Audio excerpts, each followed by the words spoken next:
Hi, my name is Joel Matthew, UR15CS177, and today I'm going to be explaining two sorting techniques, which are selection sort and insertion sort.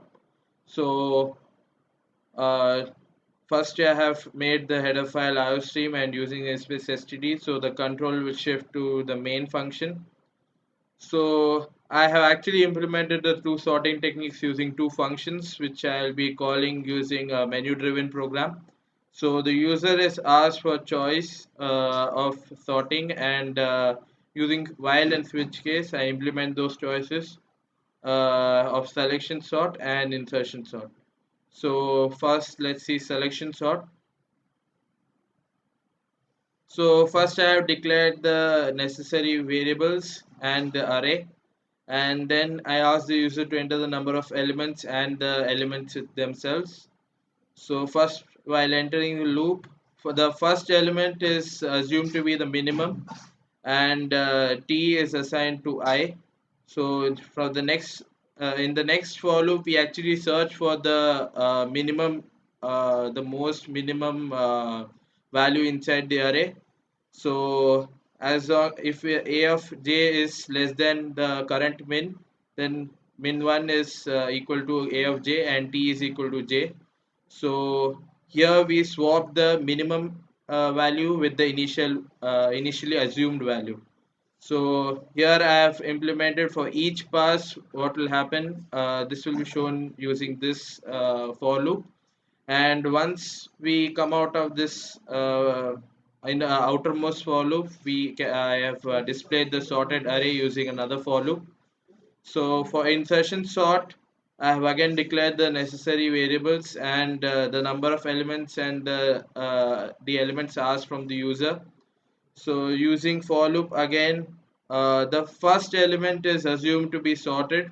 So temp is assigned b of a I and j is equal to I of 1.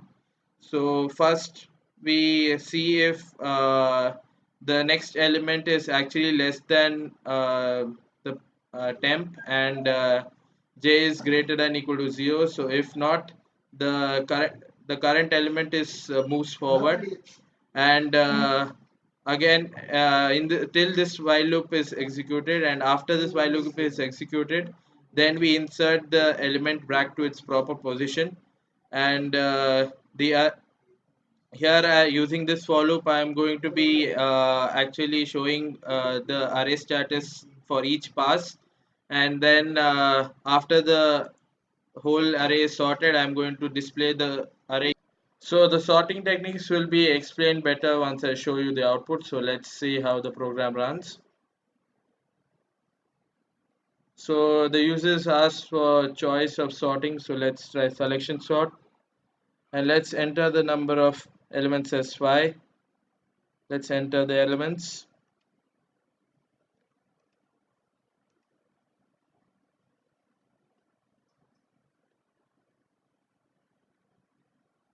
So as you can see in the first pass, first we check for the least element, which is 2. So this is swapped with the first element, which is 12.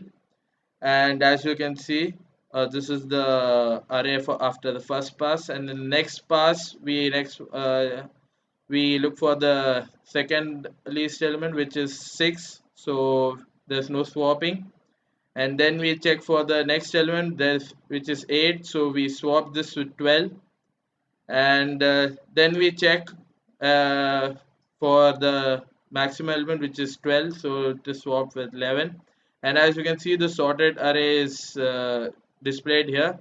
So in this sorting technique, the least element is first to be sorted. So do you want to continue? Yes.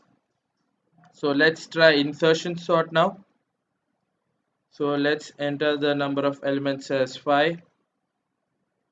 Let's enter some elements.